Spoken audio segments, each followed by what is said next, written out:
Legend has it that the devil watches you every single moment and waiting for you to stumble. I saw a man with a video camera, so I moved over and he followed me. We realized they were following everyone from early in the morning. The only chance to get rid of him is to reveal him.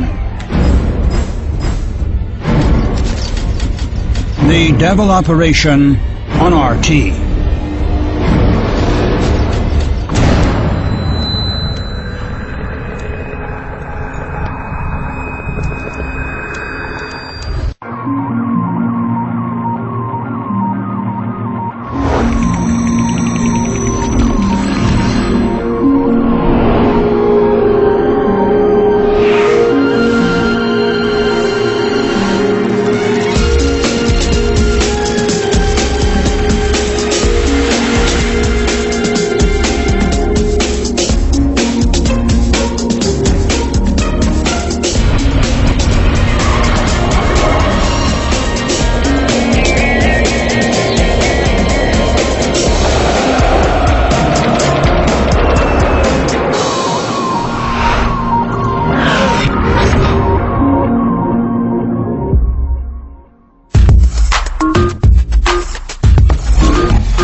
Welcome back to the Keiser Report. I'm Max Keiser. Time now to go to Ireland and speak with Mark O'Byrne. He's the Executive Director of Gold Core. Mark, welcome to the Keiser Report. Hi, Max. Thanks for having me on. Fantastic. Now, Mark, the European Commission has suggested that weaker European countries could back their bonds with their gold that's in the Eurozone. Do you expect at the end of this crisis that most of Europe's gold will have been transferred to the very banks that caused the crisis? Well, it's quite possible. The bottom line is the amount of debt that we have in the world. I mean, we tend to get fixated on the day-to-day developments, and one week it's Greece, the next week it's Italy, Spain, and today now the S&P and the IMF are focusing on Japan, and people are sort of focusing on the trees and not seeing the wood, and the wood is that we have a global debt crisis. The amount of debt that's in the world is just astronomical and has increased since 1971 very, very gradually until recent years where it went exponential. And basically the levels of debt are so huge that even if they did try to back currencies or bonds, the whole notion of backing, backing the bonds, the collateral, I mean, looking at Italy has about, 2,500–3,000 tons of gold.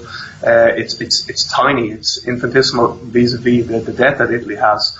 But I think it is, ultimately, I think the people will demand some sort of collateral like that because they're not going to trust bonds. Obviously are no longer risk-free. If the German government has to print money to buy their own government bonds, German bonds, which are considered one of the safest bonds in the world, then obviously I think it is very likely that gold will ultimately have to back both bonds and maybe in time even currencies. And the bottom line is that it means that the price of gold will be revalued. Okay, that's an interesting observation there. You're saying that it's a two-step process. First, you may find gold-backed bonds in Europe, in Eurozone, as a precursor to gold-backed currencies, which a lot of people are now talking about as the only viable solution going forward. Mark, talk to me about the golden pyramid and how it relates to what we're seeing in the global bond markets and the financial system. Yeah, it's something we've talked about for a long time. About 2005, we did a research piece, The Beginner's Guide to Investing in Gold, because we wanted to educate the common man as to the importance of owning gold, because gold was rarely, if ever, covered in the mainstream media. So we started doing research ourselves, and we quickly realized a good way to explain things to people was through this gold pyramid. And the pyramid is basically the various ways that you can own gold. At the top of the pyramid is the most risky form of owning gold, which is the likes of futures and options, which are very highly leveraged and highly speculative, risky instruments. Then as you come down the pyramid, you would have, say, junior gold mining stocks would be up in the top part of the pyramid. And then you come to the mid-level of the pyramid, you would have the likes of ETFs, which had just been introduced around that time. And then the further you go down the pyramid at the base, that's where there's more safety. So then you get into digital gold. You get into personal allocated accounts, and then at the very base of the pyramid, which is your ultimate foundation, is actual physical bullion and taking delivery of physical bullion. And for a long time we've advocated that is, there is a lot of counterparty risk in the world, and the whole point of owning gold, silver bullion is that you try to reduce that counterparty risk. And this has been graphically illustrated quite recently with Gerald Salente and what happened with him in MF Global, and I think we're going to see more of that sort of scenario in the coming weeks and months. All right, Mark, I was just in Ireland, and during the time when the government of Ireland, the new government of Ireland, made the decision to pay €750 million debt back to Anglo-Irish, a bank that no longer exists. And, of course, this was an unsecured debt, an unsecured bond. So a couple of questions. Number one, are the Irish people who see their own government acting in such outrageous corruption by paying off dead banks, unsecured bonds, is that scaring them to understand, or I wouldn't say, just enlightening them a little bit about the fragility of the banking system, and that's moving more movement into precious metals? And number two, you mentioned MF Global. And, of course, J.P. Morgan's involved with that intimately. They're just stealing deposits. They're stealing people's wealth right out of their accounts. All across Europe, people are pulling money out of the thieving banks. Is this driving a lot of the movement into precious metals? And if so, is there a tipping point where the bank's own larceny kills them? You see what I'm saying? Like they're stealing money outright, and people are taking deposits out. At what point do they just collapse under the weight of their own fraud, Mark? Yeah, absolutely. There is that risk, but it almost becomes a self-fulfilling thing, because people increasingly do distrust the system. In Ireland, it's very slow. I'm amazed people are very slow to join the dots. And even today, a lot of the debate is, we're worried about the euro. People dismiss it, knee-jerk reaction, we won't go back to the punt, it's highly unlikely. Well, maybe we'll put our money into sterling, or maybe we'll put our money into dollars, or put our money into some other fiat currency, and people are enjoying the dots and seeing the global nature of this crisis. But Mark, let me jump in here for a second, because you say people are slow to connect the dots.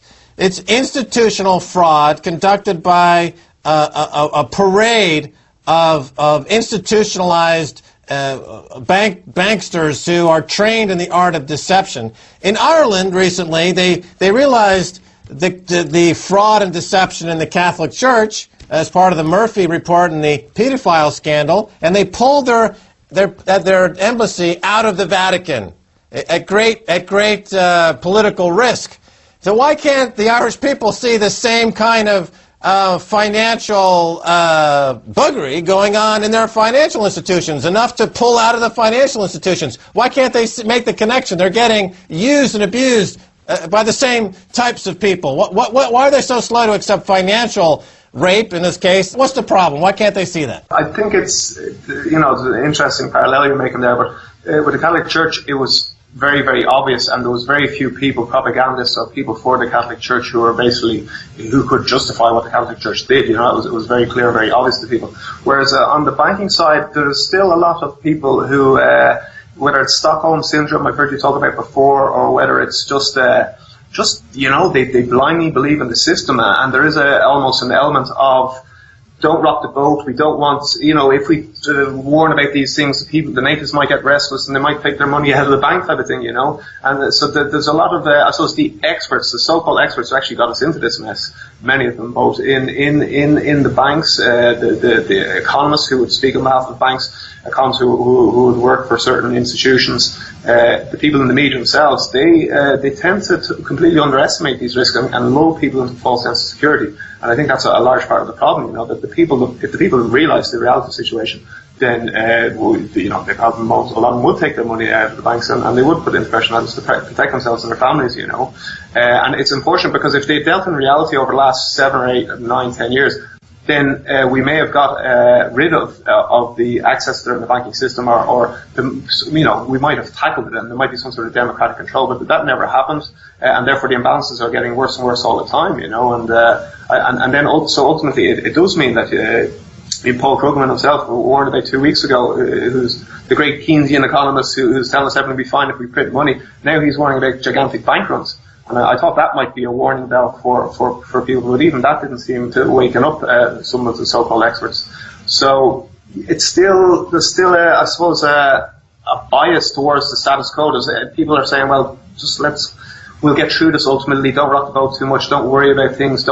We don't want to be scaremongering, and it's total nonsense. I mean, we have to deal with the reality of the situation, and it's important to be positive and realise we're going to come through this, but we need to be realistic about the situation that confronts us. Let's talk a little bit about gold. How much gold does Ireland have, if any, Marco Byrne? Little or none. I think there was talk at one stage there was 40 or 50 tons, but whatever gold we have, I think it's well and truly with the ECB or the Bundesbank at this stage. But I think that I have people who have put in requests on the freedom of information and have seek to find clarity about the reserves. But like a lot of central banks, obviously they're not very accountable, and there's a huge lack of transparency there. So we don't actually know, and unfortunately the hard questions don't tend to be asked of the central banks. Okay, so it's not like the recent revelation by the new government that they thought they had a multi-billion-dollar hole in the balance sheet, but now they found a multi-billion-dollar credit in the balance sheet, and I believe they pointed to leprechauns as the reason for that sudden discovery. So maybe they have the gold in Ireland. We'll have to ask the leprechauns. Let me ask you this about Ireland. Are they going to be the first to leave the euro? It doesn't sound like they've got the spine for it. What do you think? At this moment in time, I think ultimately it will become a fait accompli in the medium to long term. But right now, I think the new Fine Gael government is quite akin to the Fianna Fáil government. There's lots of the same advisors there in the Department of Finance. These are the people who helped get us into this mess, They don't seem to have learned any lessons whatsoever. And unfortunately, the new government seems to be taking advice from both themselves and from other so-called international experts who tend to not really have the national interest at heart, should I say, and tend to have more global financial and banking interests at heart. So, I can't see that changing anytime soon, unfortunately. But I think what may happen is that the Germans may precipitate things, and obviously they may opt to go back to the Deutsche Mark. I think that may be a more likely scenario than the Irish going to the punds. The other thing is obviously the Greek situation. I think the Greeks, it looks almost certain that they will go back to the drachma, and there may be a case that the ECB tries to make an example of Greece, put them on the drachma. They experience what happened to Iceland and possibly worse, as an example to other people who may be considering going back to their local national currency.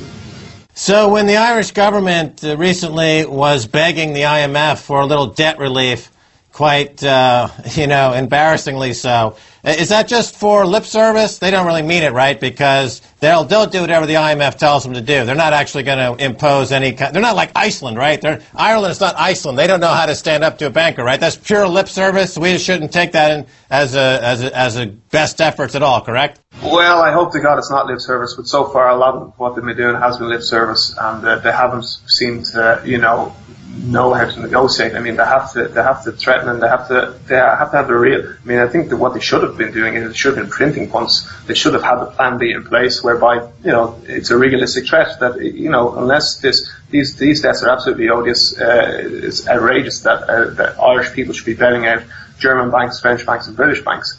And that's what's happened. And people say Ireland's been bailed out. Ireland has been bailed out. The Irish people and Irish taxpayers are bailing out these international banks. And the Irish government have been a bit slow to realise that, So the bottom line is that the Irish people are beginning to wake up to it. And I think we are no more spineless than anyone else in the world. I think it's a lack of awareness and people being led by their nose. They don't actually know the reality of the situation. But that is beginning to change. And we do need our leaders to step up and to defend our national interests and to look after the citizens of our various democracies. Well, you can create a new county in Ireland, County Austerity. All right, Marco Byrne, we're out of time. Thanks so much for being on the Keiser Report. Thank you, Max. All right, and that's going to do it for this edition of the Keiser Report with me, Max Keiser, and Stacey Herbert. I want to thank my guest, Marco Byrne of Goldcore. If you want to send me an email, please do so at keiserreport@rttv.ru, or you can follow us, Keiser Report, on both Twitter and Facebook. Until next time, this is Max Keiser saying, bye, y'all.